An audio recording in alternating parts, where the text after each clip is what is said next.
Hello and welcome back. This is St. Thomas Aquinas for everyone. I'm Dave Palmer, and we are on video number 2 on the topic of grace, justification, and merit. Okay, and as I mentioned in the last video, this is a very important topic, a very important part of the Summa. I think the whole Summa is important, but this is really, really critical. So in this one, we're going to talk primarily about two different types of grace, and it is sanctifying grace and gratuitous grace, and what is the difference, which is more important, and then one article also kind of setting the stage for that as well. So let's get right into it, and as you can see, this is part 2 of 4, so there's 2 more videos on this broad topic coming up in the coming days. Okay, I hope you enjoy this. All right, so Thomas is asking here in the first part of the second part of the Summa, question 110, article 2, whether grace is a quality of the soul. So basically, what is grace? Well, how do we describe it? What exactly is it? And grace, first of all, is a hard thing to find a picture of because it's not visible, it's not tangible, we can't sense it, we can see the effects of it, but we can't sense it. And so, I put this picture up there because, well, I don't know, it just kind of looks graceful to me, all right? So Thomas says, in the definition of the Catechism of the Catholic Church, grace is favor, the free and undeserved help that God gives us to respond to his call to become children of God. Okay, it's free, it isn't earned, it's given to us so that we can become children of God, adoptive sons, partakers of the divine nature, and of eternal life. I've mentioned to you before that Thomas, the end of the Summa reaches kind of a climax, kind of like a grand finale, talking about what is heaven like. Okay, what is it going to be like to partake of the divine nature? And I love how Thomas describes it. It's a little bit confusing, but if you understand all that leads up to that part, it'll make a lot more sense.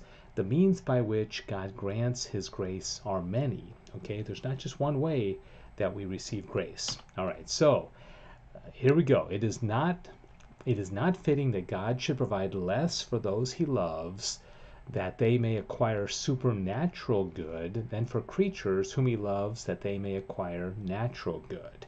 All right, so he gives animals, insects, dogs, cats, that which they need in order to carry out the functions suitable to their nature. That's what he's getting at here, okay? So he's saying, why would he not do the same for us? But we have a supernatural end, right? We have a supernatural goal. Now, he so provides for natural creatures that not merely does he move them to their natural acts, but he bestows upon them certain forms and powers which are the principle of acts, in order that they may of themselves be inclined to these movements, and thus the movements whereby they are moved by God become natural and easy to creatures. Now, Wisdom 8:1 is one of my favorite passages in Scripture because it ties in so well to the Summa. She ordereth all things sweetly. Now, she is wisdom, but wisdom is referring to God, and that doesn't mean God's a female. Of course, God's pure spirit, so neither male or female. So, what is Thomas getting at here is that he provides for all creatures that which is necessary for them to achieve their final end. You should be thinking teleology here, okay? Think about the fifth proof of the existence of God, where we are being directed to our final end. Remember the arrow going towards the target? Okay, so it all ties together. Much more, therefore, does he infuse into such as he moves towards the acquisition of supernatural good, certain forms or supernatural qualities, whereby they may be moved by him sweetly and promptly to acquire eternal good, and thus the gift of grace is a quality of the soul. All right, isn't that interesting? Now, of course, if you're thinking about this, the quandary of free will comes up, because if God is moving us to our final end, how much do we have the ability to say, no thank you, I choose hell, I choose to reject God? Of course, we know that's the case, but can we overpower God? Can we overpower his will? Can we overpower his grace? These are fundamental questions which Thomas does tackle, and of course theologians have been talking about for millennia now. Here's an example that I like to use. Okay, a hummingbird is a very beautiful, graceful creature, and it has to be able to suck the nectar out of flowers And so God has equipped it with the wings that flutter, and it's able to stand still and do what it needs to do in order to eat, and of course also carry out the reproduction of the flowers as well, the birds and the bees kind of thing. And so God has equipped this little creature with what it needs to carry out its function and its purpose, right? So there you go. All right, whether grace is the same as virtue. All right, so it's a good question. Now, we have a lot of different kinds of virtue. We have the cardinal virtues of prudence and justice and temperance and fortitude.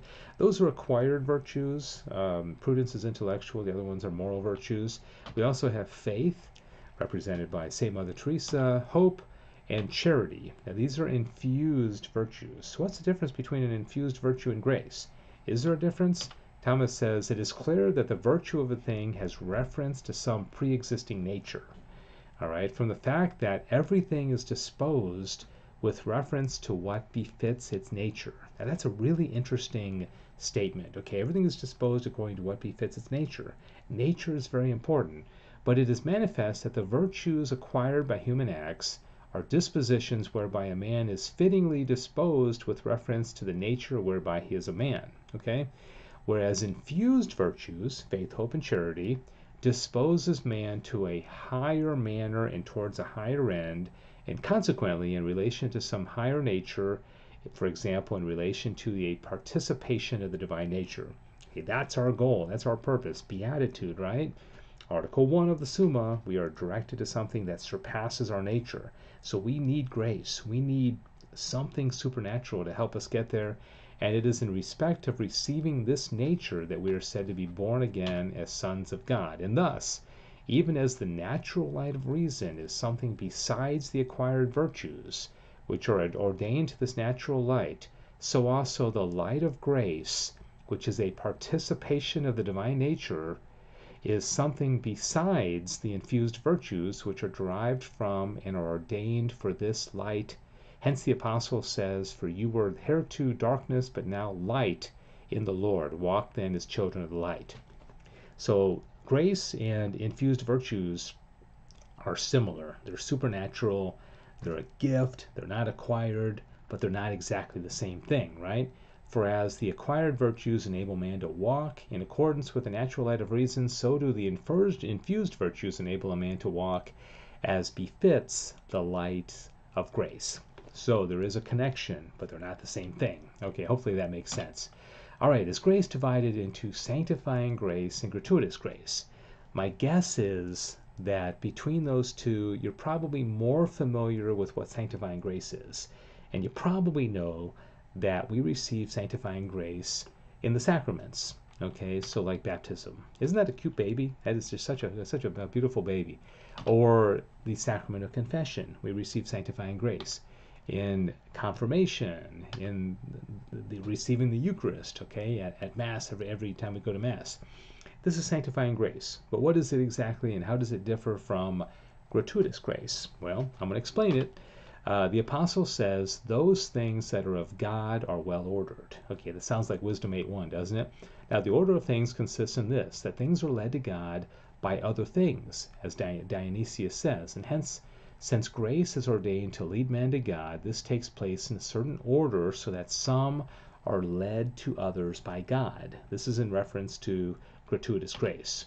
And thus there is a twofold grace, one whereby man himself is united to God, and this is called sanctifying grace. So when we are baptized, we are united to God. When we receive confirmation, we are united to God. Okay, you get the point. Okay, the other is that whereby one man cooperates with another in leading him to God, and this gift is called gratuitous grace, since it is bestowed on a man beyond the capability of nature and beyond the merit of the person, but whereas it is bestowed on a man not to justify him, but rather that he may cooperate in the justification of another. It is not called sanctifying grace, and it is of this that the apostle says in 1 Corinthians, and the manifestation of the Spirit is given to every man unto a utility, for example, of others. Okay, so I've already explained that sanctifying grace comes through the sacraments primarily, right? That's how we receive sanctifying grace. That has to do with us and our relationship with God. Gratuitous grace has to do with us receiving something beyond our nature that serves to bring somebody else to God. Here are some examples. Healing. Okay, if I have the gift of healing, that is not natural to me. That's supernatural, but it benefits somebody else. What if I have the gift of tongues? The only point in being able to speak in tongues is that if somebody else can interpret it, right? It's got to benefit somebody else. What about prophecy? Okay, that's supernatural. That's not something that we just naturally know, but it helps other people. And then also teaching. Okay, I think Thomas had a supernatural gift of teaching. He was a great teacher. All right, if you just teach something natural, that's great. But if you're able to teach something supernatural, like St. Paul was able to do, that is gratuitous grace. It helps somebody else, right? All right, so this is the last article we're going to talk about. Is gratuitous grace nobler than sanctifying grace? What do you think? Which one is nobler? Which one is better? I like to use this little image here of, Thomas likes to kind of order things. What's the highest of the angels? What's the highest of the cardinal virtues? Which is the highest of the theological virtues? In this case, he's saying which of these is greater. What would you think? Which one would be better? Here's what he says. The higher the good to which a virtue is ordained, the more excellent is the virtue. Now the end is always greater than the means. But sanctifying grace ordains a man immediately to a union with his last end, whereas gratuitous grace ordains a man to what is preparatory to the end. For example, by prophecy and miracles and so forth, men are induced to unite themselves to their last end, and hence sanctifying grace is nobler than gratuitous grace, right? We receive gratuitous grace in order to help somebody else. When we receive sanctifying grace, it directly unites us with God, and so you kind of eliminate the middleman, so to speak. And so therefore he's saying that it's sanctifying grace is nobler than gratuitous grace for those reasons. All right, that does it. That's part 2 of grace, justification, and merit. And when we come back, we'll be talking about some other kind of types of grace. It's really interesting, isn't it? All right, so here's what you do.